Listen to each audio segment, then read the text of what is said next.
Hello, boys and girls. This is Soren, chess coach, and I plan to do a series of pawn endgame basics. So we'll be covering a lot of fundamentals in the pawn endgame. And I'm thinking that probably I should be clarifying, especially for my younger audiences, for beginner, novices, or intermediates now, how do you actually capitalize in a position as such? You can see now I've got a queenside extra passed pawn and four pawns on the king side for both white and black. So the whole dynamics here will be revolving around the fact that the black king will simply not be able to stop your queenside pawn from promoting and also providing defense for the black pawns, which practically will be attacked by the white king. So let's get straight into the stuff here, guys. So now you've got at least three good moves. I mean, you could move the king either to B, to C, or to D2. So they both very well, and you could just play them confidently. Not a problem.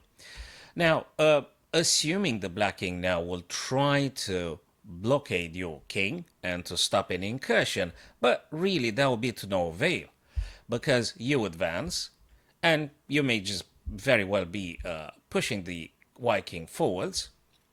They try to make a sort of like a pawn chain here structure, you getting closer.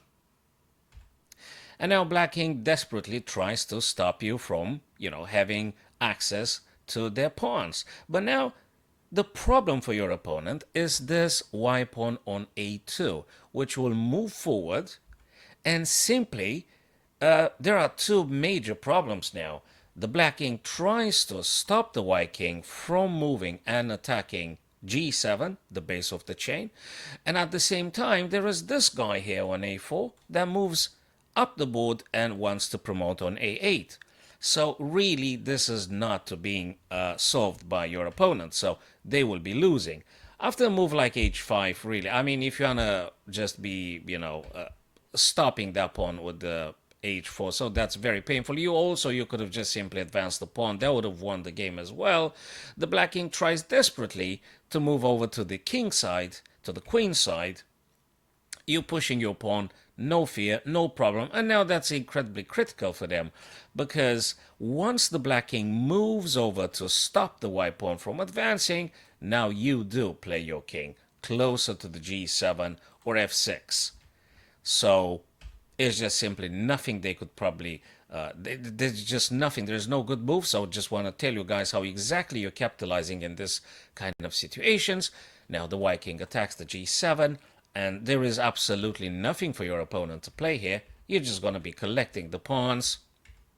And now you just moved your king on the side and this guy will be promoted and becoming a queen. For the sake of just showing you exactly how to capitalize on it, pushing the pawn. Now you just advance the king one more time so that you're supporting the pawns to moving forward, because if you hadn't done that, they would have just taken. Still you can win because you have a crushing pawn majority on the king side, but let's just try and get that queen on the board. And now again you're supporting the pawn's advancement and the pawn's promotion, and now you get yourself a queen. And now if you remember, boys and girls, the box technique in which you place the opponent's king in a virtual box, you're going to be creating now this little virtual box the opponent's king cannot escape from. Whatever they want to do, they'll be moving within, because you can't make the box smaller. You'll be playing the king, reducing the box. Really quite straightforward. Okay, and that's it. Moving the king now, because be very careful though, don't play the queen to c7, because by doing so, you're actually generating a stalemate.